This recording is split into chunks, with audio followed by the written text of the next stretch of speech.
a picture or video? It's a video. Oh, is it? No. So is it sound too? Should we stop Now talking? you can talk. Now we can talk. We're having such a lovely time here at the Now we're Bear rolling. Mountain Inn So we have reopening. To look very important and like we're doing. Like we know what we're doing. Fix my clipboard here. Well, my husband What? came by and said you have to know names to do this job well, and I don't think so. It makes it a lot easier. Smile. It does because you can, when they come up, you can. When you could check them. Check That's them why in. Karen does. She's. She knows who's. I was chatting with her parents. Didn't even know they were her parents. I mean, Your parents. Whose parents? Karen's parents. Didn't meet them. Your parents are here? Yeah, they're in there with Tanya and Jeremy. You're from That's why I'm not bringing it up. Let's see what they do for Kenya. Hi, Pam. Much more social knows everybody. When your father, my father-in-law, like I said, my father knows other people. Like, he's very social with you.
Now, Billy, I have to say this to you. Hurry, hurry. Actually walking.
I'm going to snake through here. Don't take my... That's what I was laughing about. Oh, is that what I've been waiting for him to quit?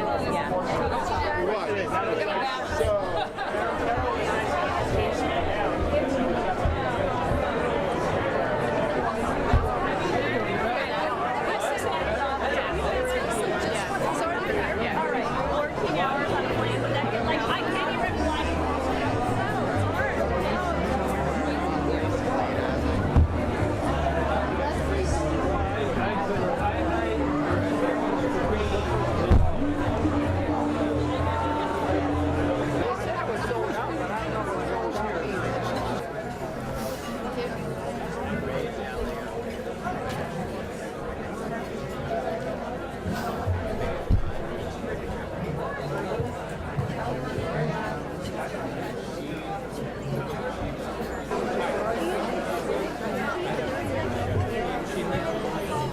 Good evening.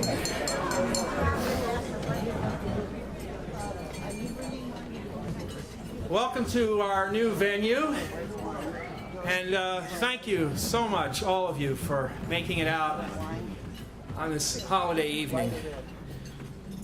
It is Memorial Day, and as the country pauses to honor the men and women in uniform, to honor their sacrifice for safeguarding our freedoms, I thought it would be interesting to connect a dot between the library and this holiday.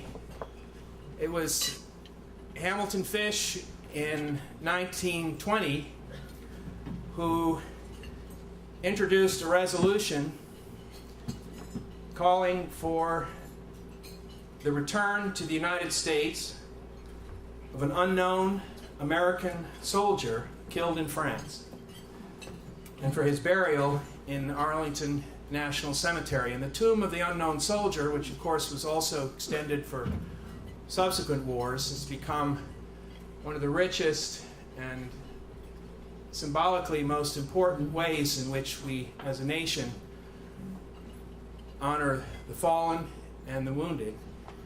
And it's a source of great pride that I think we can connect the history of the library to this very essential part of our tradition. Now, Angela, this room brought this library $110,000.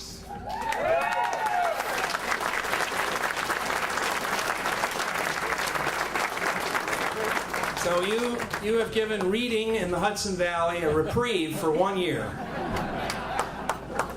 Thank you so much, Angela Lansbury. And if this acting gig goes belly up at some point, you got a great reception up in these parts. You ought to consider settling somewhere in this area.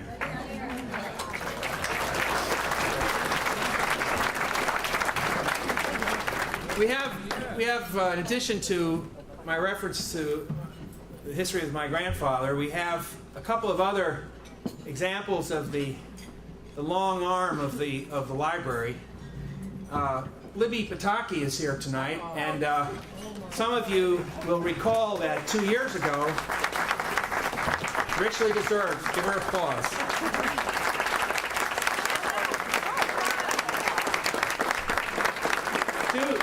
A couple of years ago, we gave Libby a richly deserved award, the Alice Desmond Award, and why, just recently, she was appointed Minister of Tourism in Putnam County.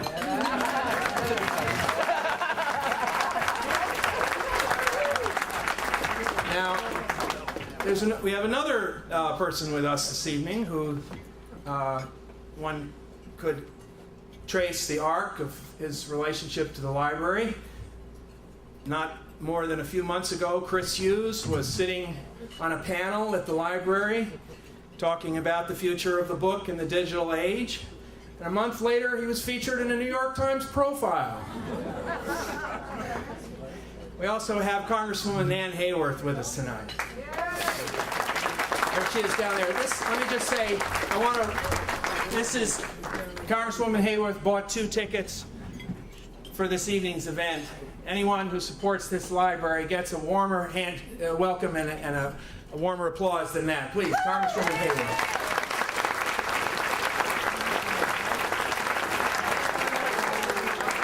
We have Sandy Galef, who, as all of you know, has been a critical part of the support community that has sustained the library through thick and thin. And Sandy, if you're still here, I know I saw her earlier. Thank you for all you've done.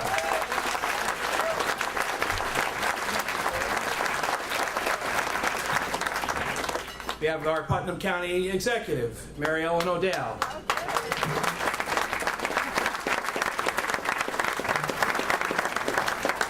And we have extraordinarily a man who spent his entire day working on behalf of the public, who's made time to come with us come to be with us this evening, Sheriff Donald Smith.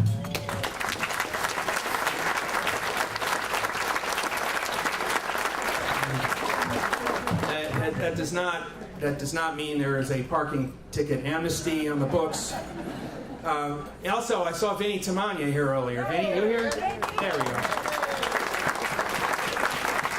And please give a warm welcome to the #1 civilian in Phillipstown, Governor George Pataki.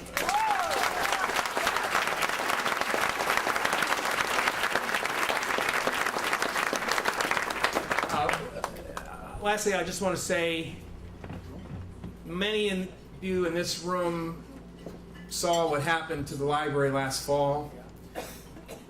We had 2 successive drenching rainstorms, more than storms really. I'm sure most of you who live in the area had a similar experience in your basement, but I remember standing in that basement watching our librarian Carol Donick with her waders on, water up to her knees, and thinking that this wonderful institution was in serious jeopardy. And it was through her leadership and the leadership of the group of people who comprise the staff and the board of this organization that got us through that crisis. And I'd like to ask the members of the board of the library to please stand, take a richly deserved bow.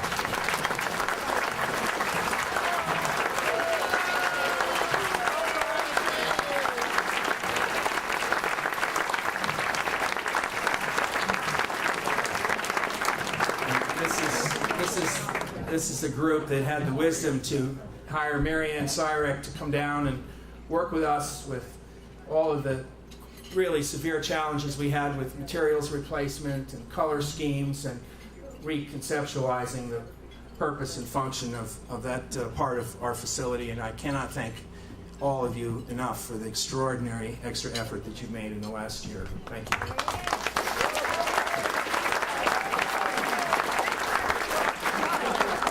And now the font of wisdom and all forgiveness for books that are late, Carol Donick.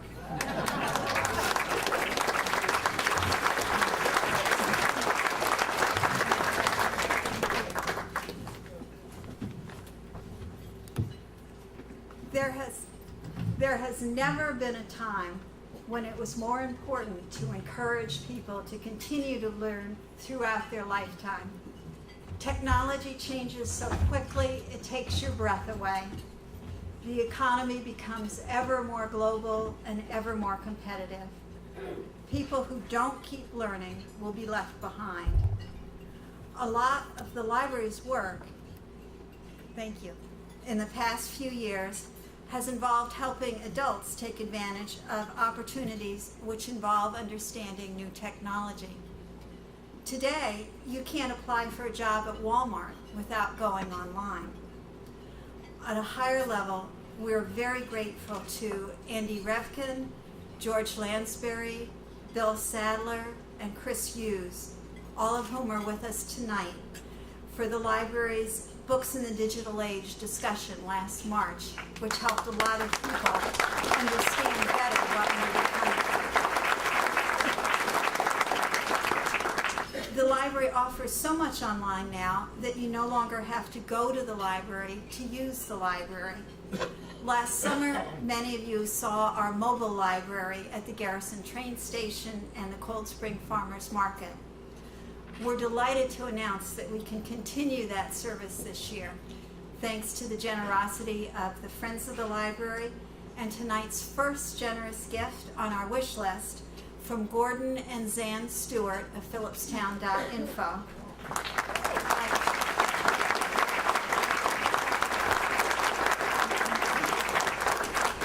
I invite you to take a look at the wish list and pick another library service to sponsor. Libraries encourage everyone to read and learn and reach their full potential, from the very young to the very old, from the guests at Graymoor's St. Christopher's Inn to many of the well-heeled ladies and gentlemen at the tables around you. If you want a society which is prosperous, lively, and cohesive, libraries are your best investment. Tonight,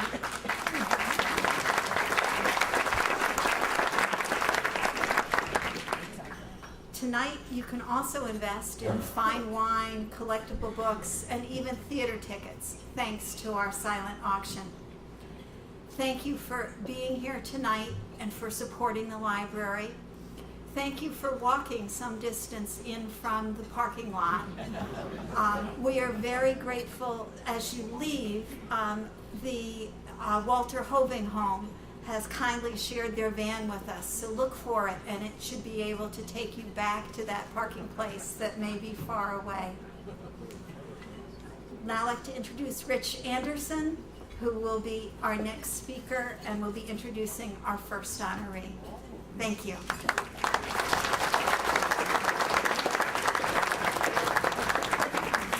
Thank you, Carol. Thank you, board members and associates of the library. I know many of you. Many of you are supporters of Constitution Marsh, so I thank you for that as well. I'm the assistant director at Constitution Marsh, and I have come to know and love Phillipstown. It's been a part of my life for the past 20 years, and for that entire time, so has your first honoree, Pete Salmonson. It's my pleasure and privilege to introduce Pete and help present the Alice Curtis Desmond Award to him. Throughout his long career as an environmental educator, Pete, Puffin Pete, Mr. Pete, depending upon where he is and whom he's with, he has taught countless of children and adults from California to Maine, and especially here in the Hudson River Valley. In Maine during the summer, and even this morning, where he was, Pete is the education coordinator for the National Audubon Society's Seabird Restoration Program, which many of us call Project Puffin, and you may have heard it referred to as that. He's worked as an environmental educator in Maine, on the Maine coast for the past 20 years, and in 1998 he was selected as Environmental Educator of the Year by the Maine Environmental Education Association, and in 2002 he received a Visionary Award from the Gulf of Maine Council. Pete earned his master's degree in teaching the environmental studies from the Antioch, New England Graduate School, and he also holds a master's degree in social ecology from Goddard College in Vermont. His love for the outdoor stems from childhood summers spent in the Catskills near Woodstock, which is probably where his political views evolved as well.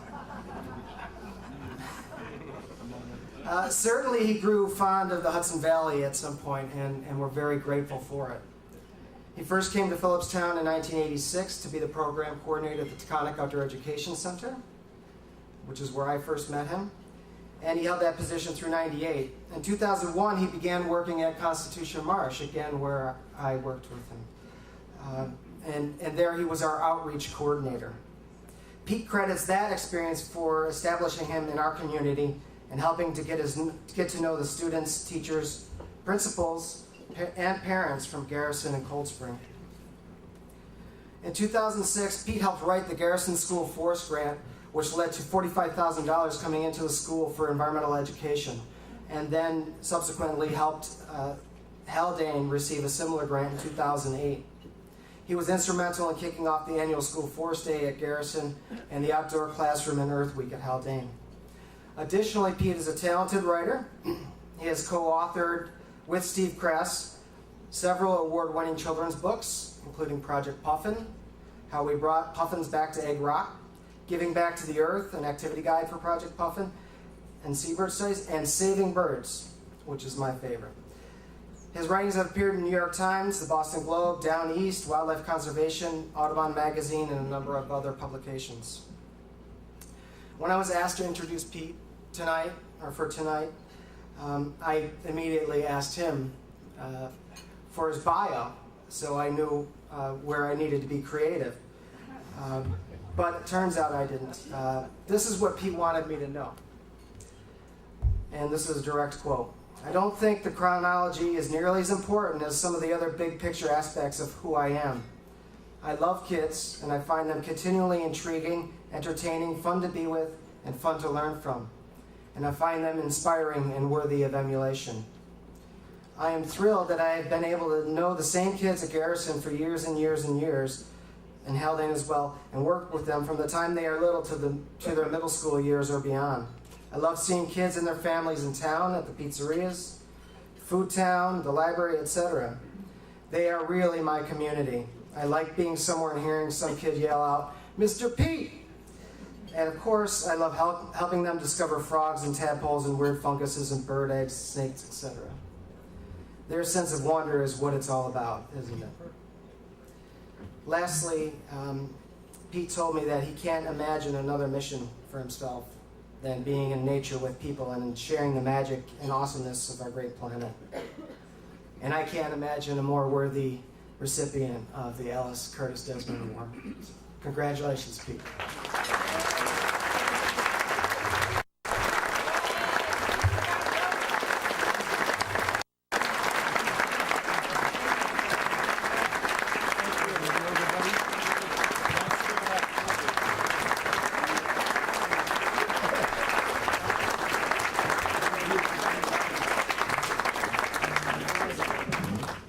Oh boy, how am I going to follow that?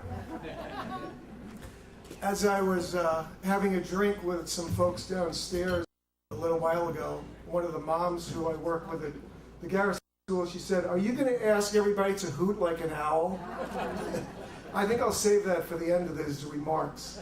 But I guess to a lot of kids I am known as the bird guy who comes into the classroom and makes some weird noises. As I was thinking about what to say here tonight, I was reminded of a great book by a great man, Dr. Barry Commoner's book, The Closing Circle, which he wrote in the early 1970s when ecology was beginning to be a household word.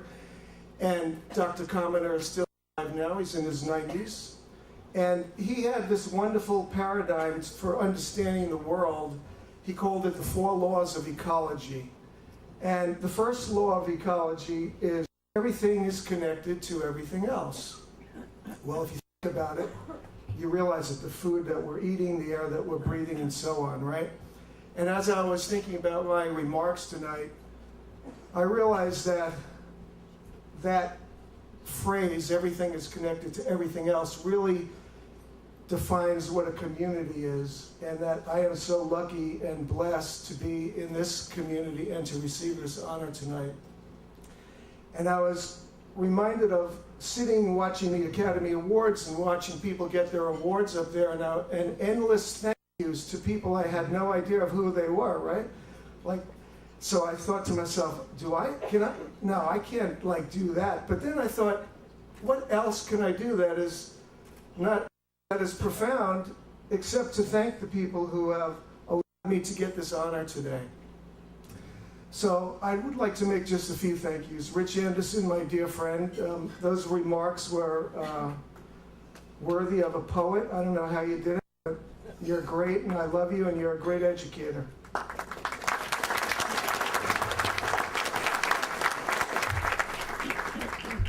I want to thank Fred Osborne, who's actually kind of a slippery guy, even though he doesn't present that to the public, because about 4 or 5 months ago I got a phone call from Fred, and he said, "Pete, I'd like to come over and speak to you."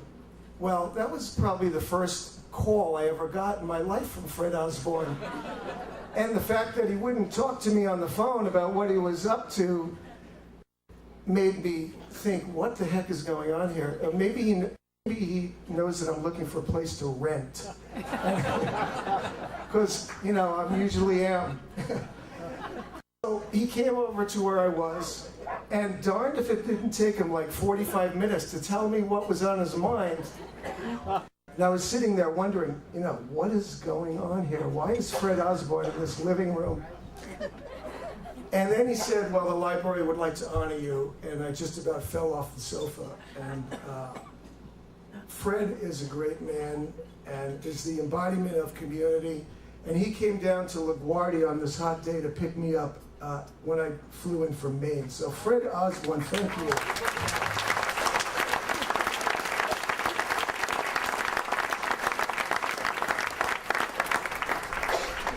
I'd like to thank Andy Shamar. Andy, where are you? Could you raise your hand? Oh, there he is.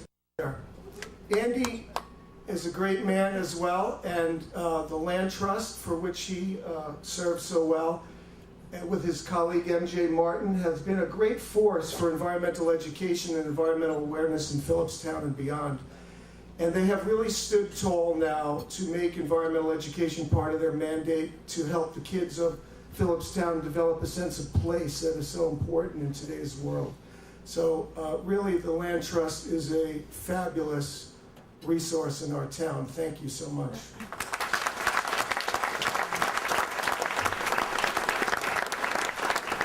I'd like to thank Carol Donick, who was always ready to allow me to bring slithery creatures into the library for Putnam Highlands Audubon Society program, and the staff of the library, Karen Thompson, and the trustees for recognizing me today. And I can't tell you how humbled I am. But I would like to say that I think in Phillipstown we're very lucky, because this is not a typical town, as you know. And in 2005, a watershed book called Last Child in the Woods, Saving Our Children from Nature Deficit Disorder by Richard Lube was published. And this book has probably done more to open up our eyes to the fact that the kids who are growing up now are growing up in a totally different world than we did. You know, how many people here can say, oh yeah, when I was a kid, I would leave my house in the morning, I'd come back at lunch, my mother didn't know where I was, but everything was fine, you know. I was with my friends, we were out there building forts, we were chasing frogs, you know, whatever the heck we were doing. How many people have that kind of early childhood experience? Right, most of the people in this room. Richard this watershed book, that because of the electronic bubble that people are in, especially kids with computers and video games and texting and all that other stuff, because of the fear of abduction, the fear of ticks, because of the destruction of habitat around people's homes, the places that we used to ramble 30, 40, 50, 60, 70 years ago, some of those places are gone now. Because kids are overscheduled, that many of the children who are growing up now do not have that experience that we did. And that's why one of the things that we can all do here is to support groups like the Manitoga Summer Day Camp, the Phillipstown Garden Club Internship, the Taconic Outdoor Education Center, Constitution Marsh, and all the other wonderful organizations here, and I'm sorry if I forgot any, that help to bring kids out into the woods to make a direct connection with nature. Because if we don't give kids a sense of place and a sense of appreciation and those kind of experiences where they develop the love for a tree or for sitting on moss, where are we going to get the future Andy Shamars, Andy Revkins? Where are we going to get the people, John Adams, and people who lead organizations and serve for environmental organizations, members of the Audubon Society, the Sierra Club? Where is that going to come from, you know? So I think it's really up to all of us, and many of you here are parents and grandparents. Just get your kids and nieces and nephews outside and have them, you know, kick up the mud and cover their faces with mud and hoot like an Indian or an owl. I mean, this is really what it's all about. Bonding and playing and making that emotional connection to nature.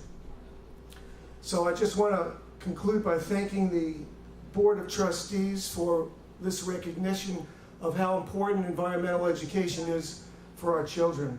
And if it wasn't for the library recognizing that, I wouldn't be here tonight, which is a fantastic honor for me. And I just thank all of you for being here. And finally, I'm going to ask you to hoot like an owl.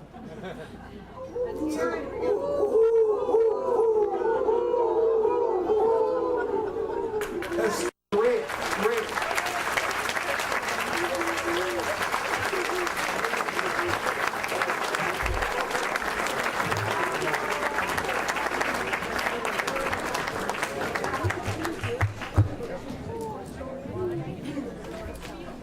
Good evening, everybody. I'm Susan Landstreet, and I'll tell you right now, I'm not really used to public speaking. So, But I had the great privilege of working with Nance Williamson and Kurt Rhodes during my years as managing director and executive director of the Hudson Valley Shakespeare Festival.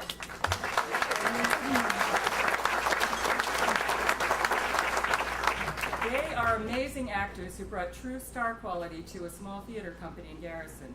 Their performances drew people to see Shakespeare who might never have done so, and the shows under Kurt's brilliant direction are always quick to sell out.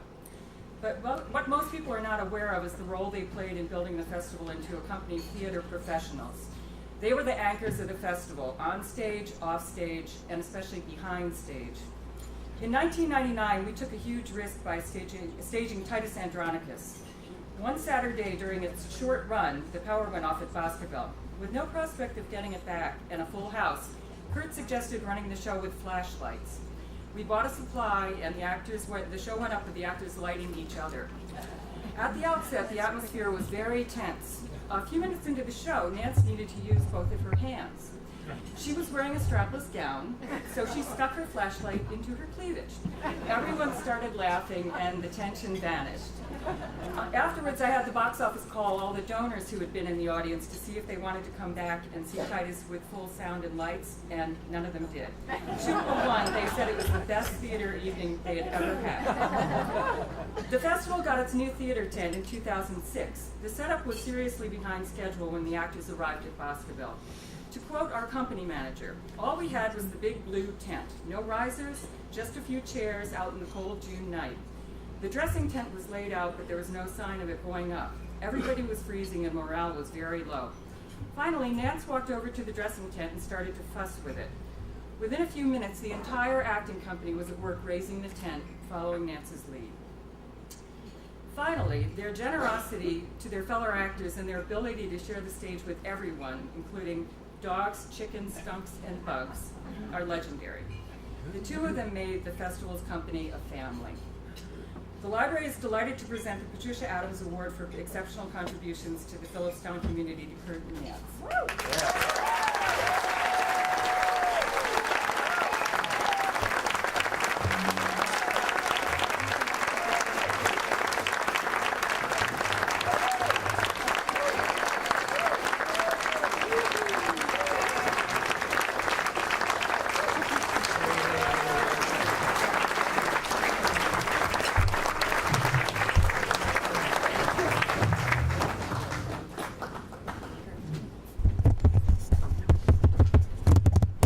Thank you, Susan, so much.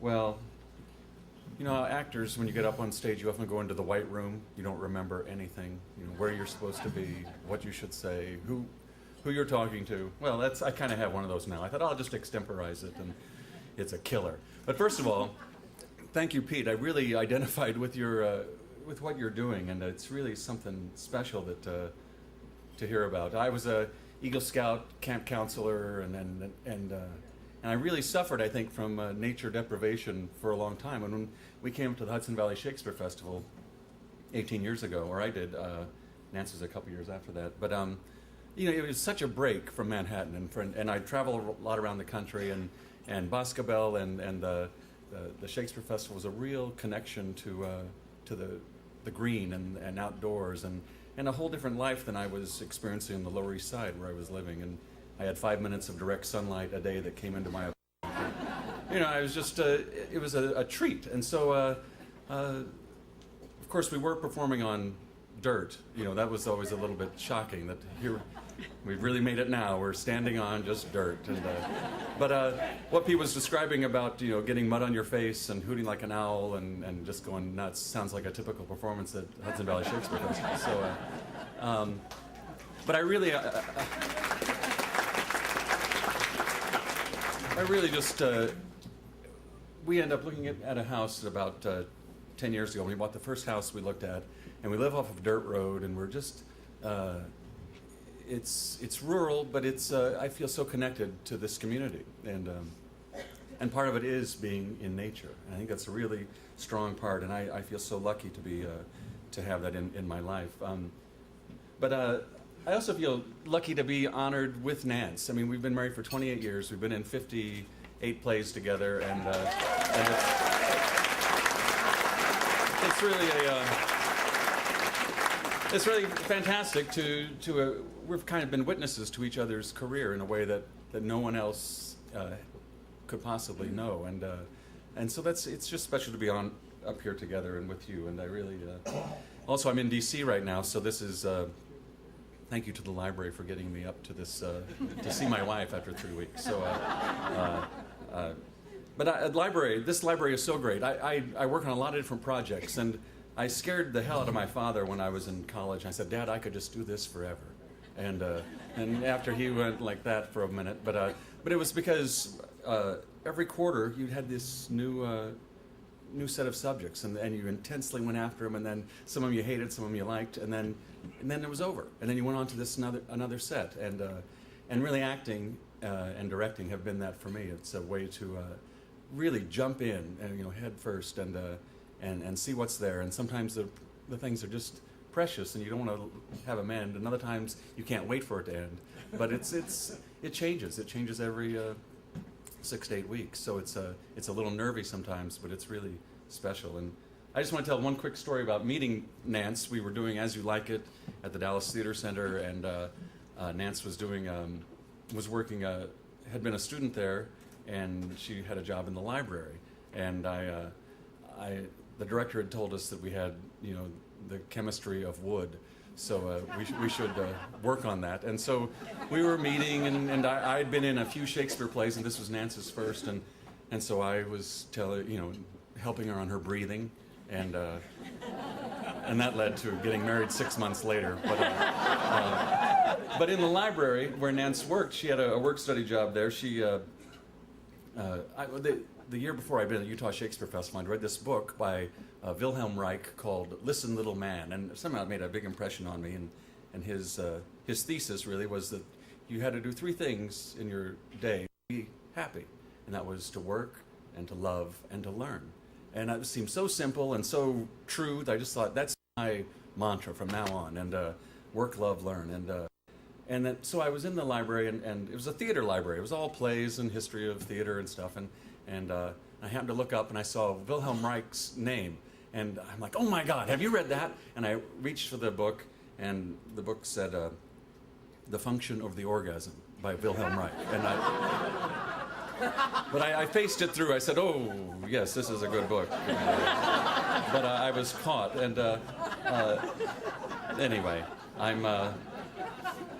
feel very lucky. I wanted to thank Andy as well. I've got chickens.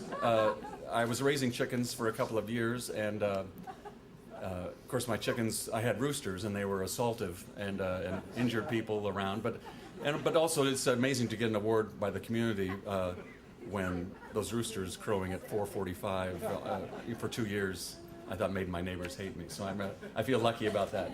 Anyway, thank you very much.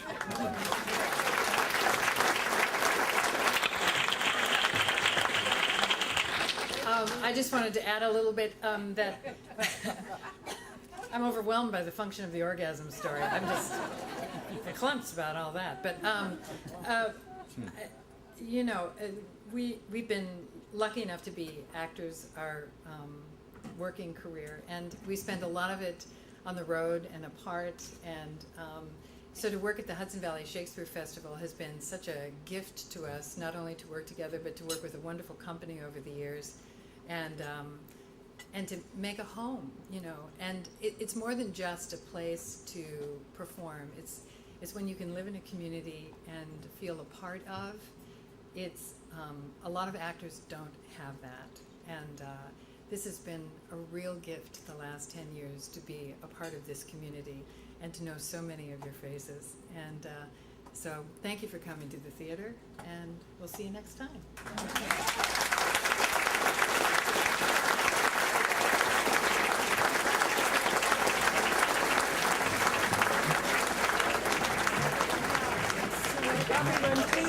Please enjoy dinner, and don't forget to continue bidding on the book and bottle auction and supporting the library's wish list. Thank you. No, it's 2 tickets to the October performance.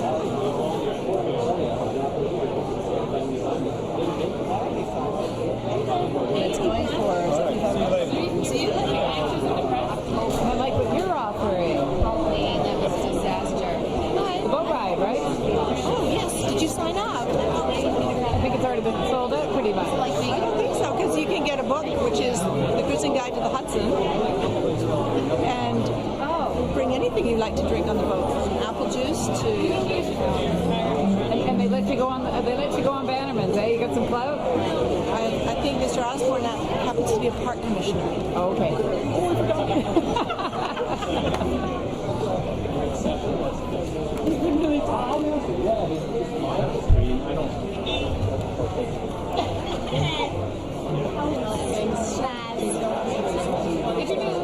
Oh, this is my mother. She came all the way from Minnesota.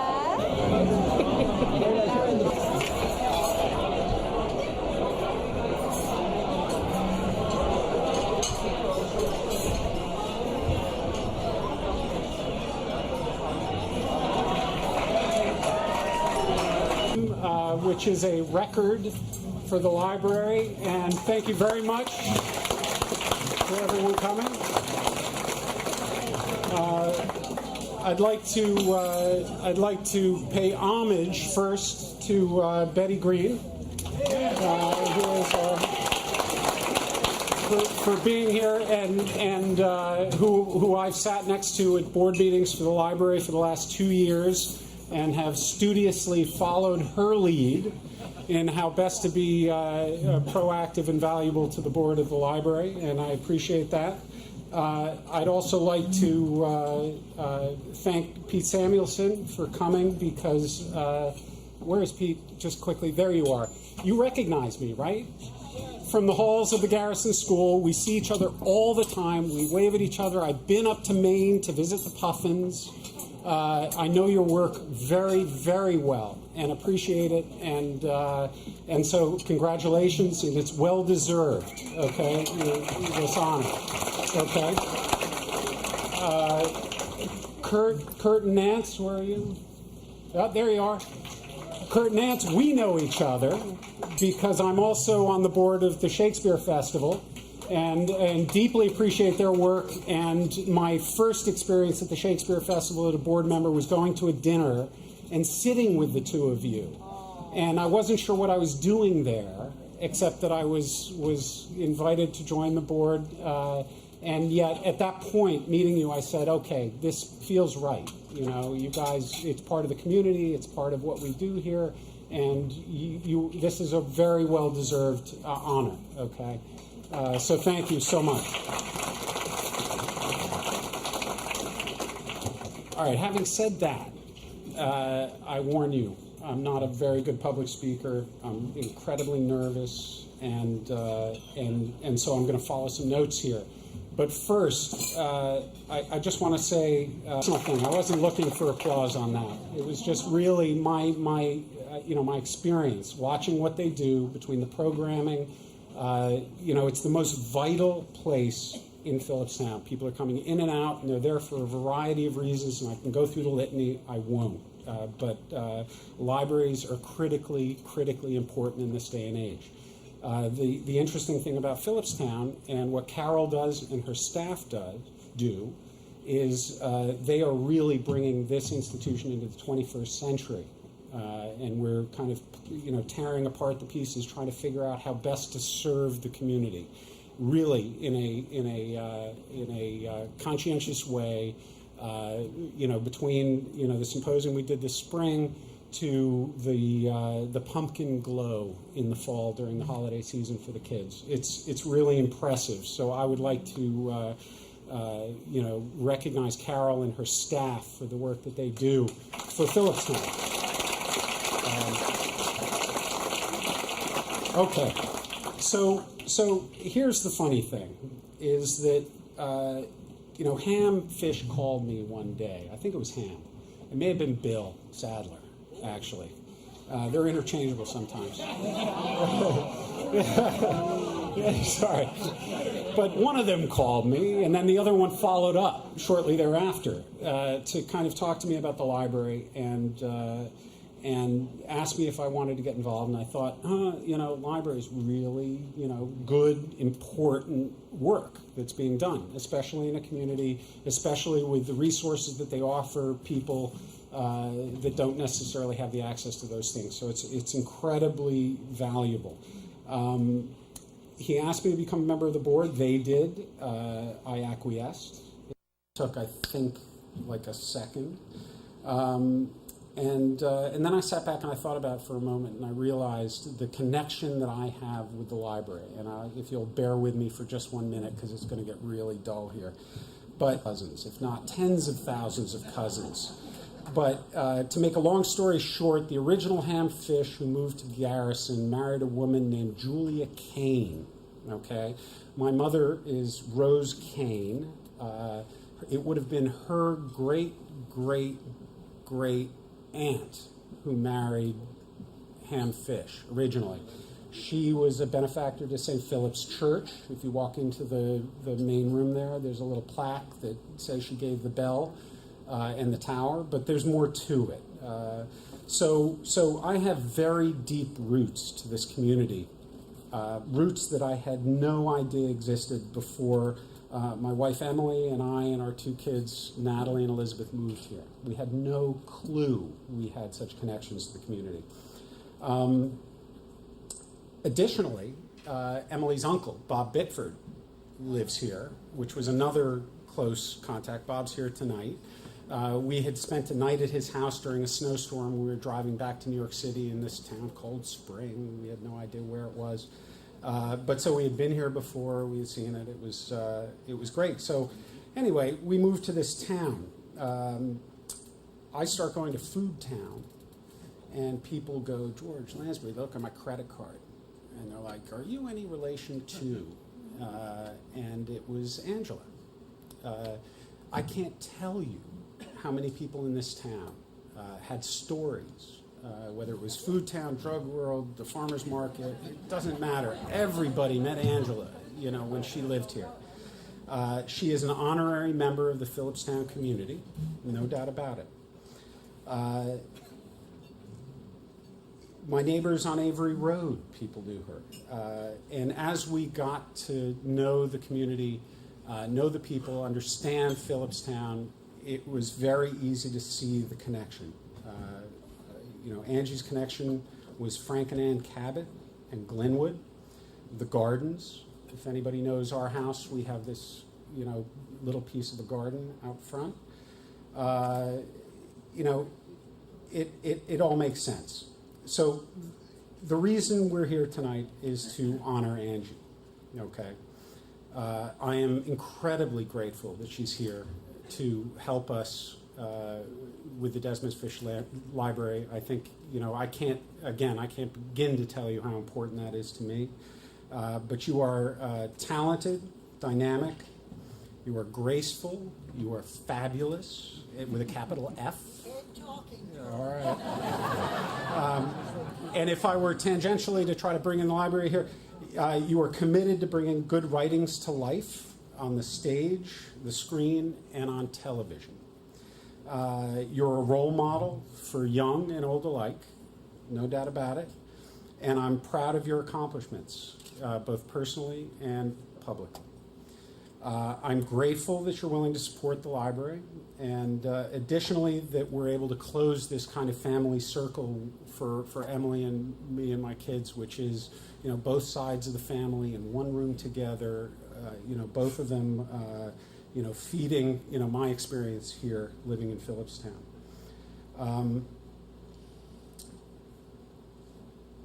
And I'll just read what I wrote because I can't, this is the place where Emily and I feel destined to put down our roots. We very much hope our family will continue this tradition for many generations to come. And I am very pleased to award you, I guess, with the Ham-Fish Award.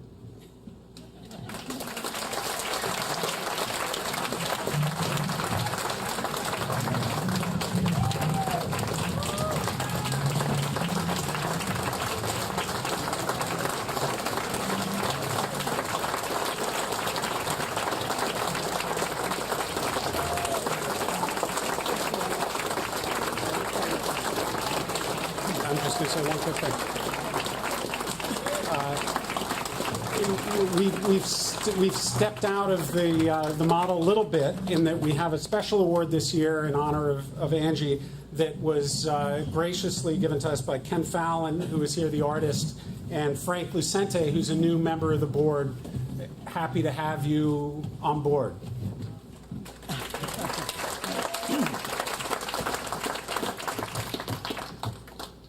Thank you, George.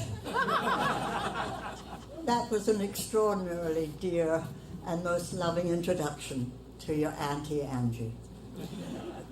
I can't tell you how grateful I am to all of you for greeting me with such warmth and friendliness on this lovely occasion. I'm not only delighted to meet all of you, but also to in some way support the library here. I join with all of you in saying that the importance of books, of literature, of education for children, however we can get it into them, we must use. And we try to do it in the theatre as best we can. And in some instances, we are having trouble getting kids to come to the theatre because they're so used to seeing the small screen that they assume that that is theatre. Well, it isn't. And my colleagues who we heard earlier this evening will attest to that. I'm kind of standing on my toes here, and I'd love to sort of settle down on my heels for a minute. Yeah. Sorry. I thought I was tall, you know. But better? Yeah, that's much better. Yes. I just want to put you in the picture a little bit about how I came to Phillipstown in the first place. And I have to take you back so many years. Many of you were not even here in those days. I was hardly here myself. But anyway, in 1940, a lovely lady, well, I'll go back a little bit. I want to remind you that Carol, who is your librarian, is that right, Carol? Yes. I'm terrible about names. But Carol came to me and showed me a Bundles for Britain brooch. A brooch, or a pin. In Britain we say a brooch, you know. And here was this Bundles for Britain, and it reminded me that the thing that brought me to Phillipstown was Bundles for Britain.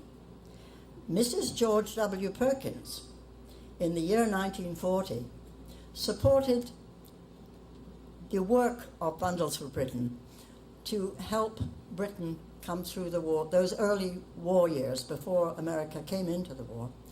And she used to go to the meetings. And one day at a meeting, a lady got up and said, I wonder if there's anybody here in this group who would be interested in taking in a young British girl in her early teens who's a student and who needs to have a home in New York during the week because she goes to school and she lives in Lake Mahopac. Now Edgar, my brother, and I came to this country in 1940 and we landed in New York City, but we were at that time sponsored by an American family, and they put us in their summer house on Lake Mahopac. Actually, it wasn't their house, it was the house next door to them, which they had bought as a sort of protection. So my mother, Edgar, and his twin, Bruce, and I, and my mother, we all stayed and lived in this house on the lake for 2 years. And during that period, Bundles for Britain was blossoming all over the state of New York, and Mrs. Perkins said, I will take that young lady because while my daughter, Penny, is at college, this young lady can live in her bedroom. So I lived in their townhouse in New York City at 6 East 94th Street.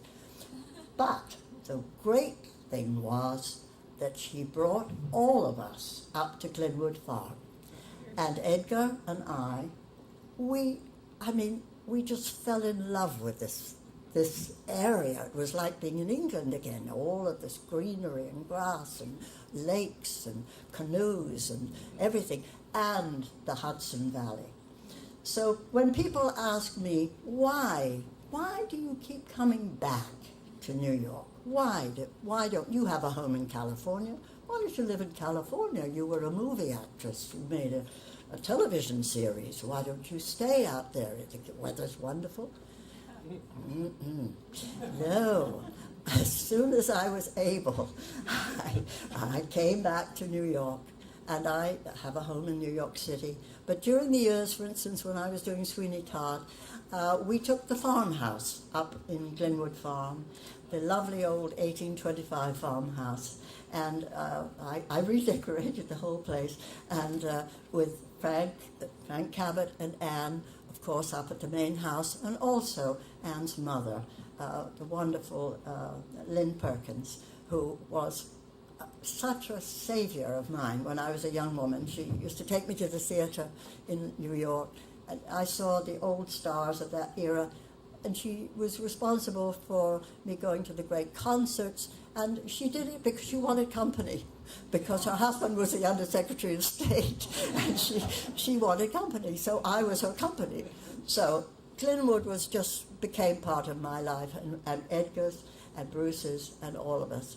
So for me to be here seems to me the most natural thing in the world.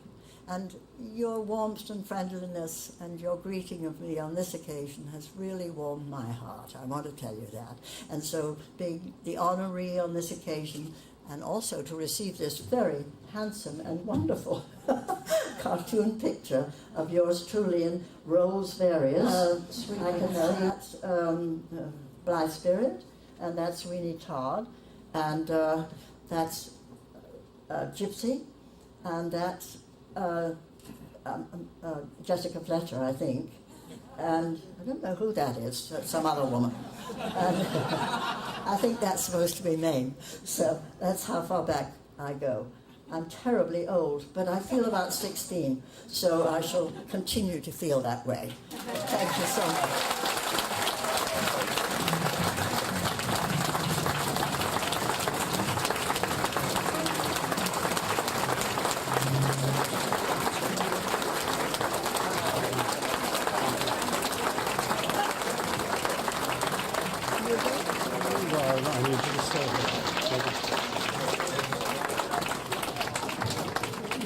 We have one special award for Angie, and I'd like to introduce Sheriff Donald Smith and Captain McNamara, who will present.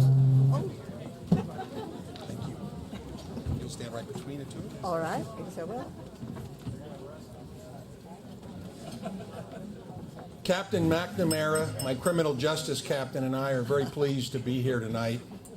And we're sorry if we upset anyone by coming in uniform. I've noticed a few empty seats where people hit the exits early tonight. I just want to assure everyone here we have no wants, no warrants, and we haven't solved one of Jessica Fletcher's unsolved mysteries, so it can go on publication. But we are here tonight to do something very, very special.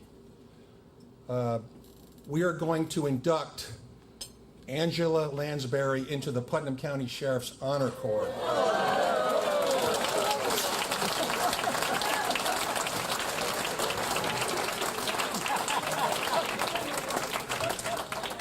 Whereas Angela Lansbury has performed with great distinction and success as an actress with virtually unparalleled achievements in theater, in television, in motion pictures, with a career that has spanned 7 decades, and during which she has been awarded 5 Tony Awards, 6 Golden Globes, and numerous acting awards and nominations, including 3 nominations for Best Supporting Actress and 19 Emmy nominations.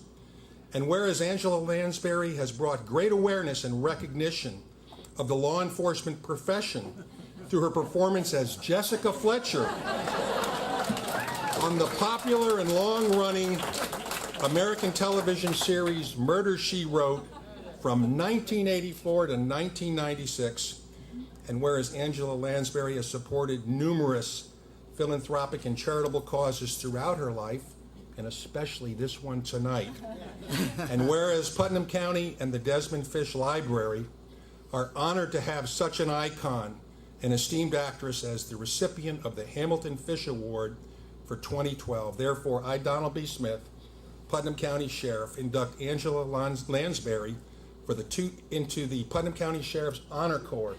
And Angela, it's the purpose of the Sheriff's Honor Corps to honor individuals and organizations who have made Putnam County and the Hudson Valley a better place. Oh. So we thank you. We induct you into the Honor Corps.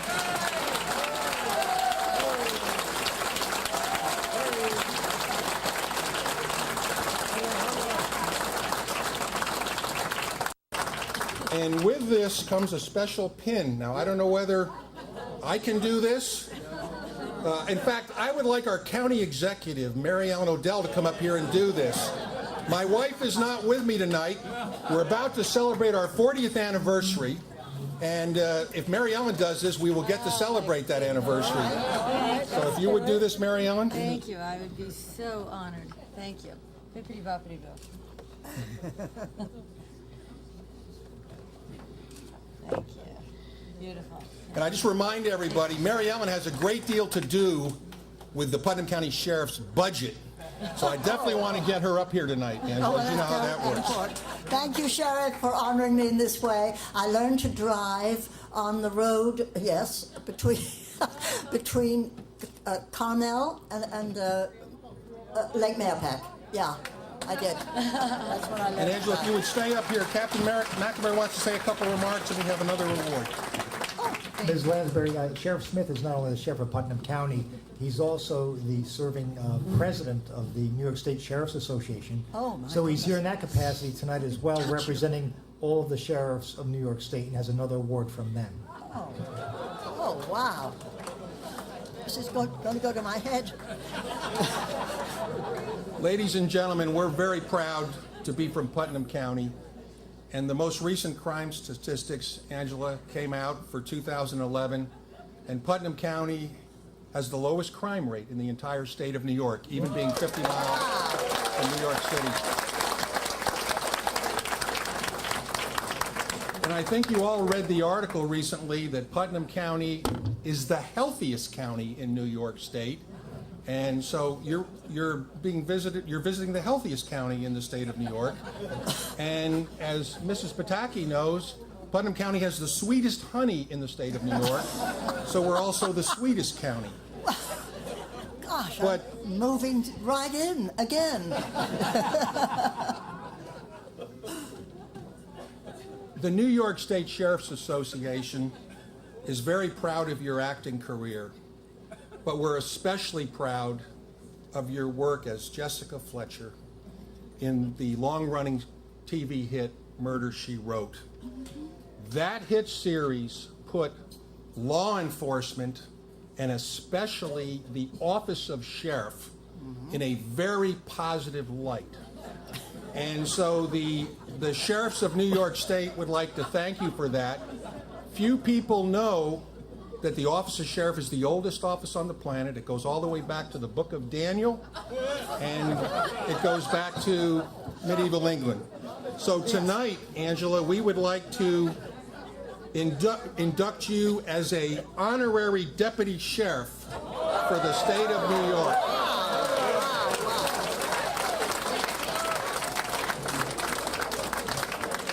And this has the seal of the New York State Sheriff's Association on it.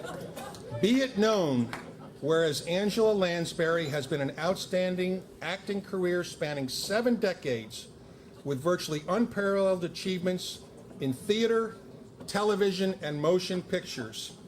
And whereas in her role as Jessica Fletcher in the immensely popular television series Murder, She Wrote, she did bring to life for millions of fans the important and direct relationship between the office of sheriff and the citizens served by that office. Now, therefore, be it known, in recognition thereof, Angela Lansbury has been named Honorary Deputy Sheriff by the New York State Sheriff's Association. And it's signed. Donald B. Smith, President of the New York State Sheriff's Association. Congratulations.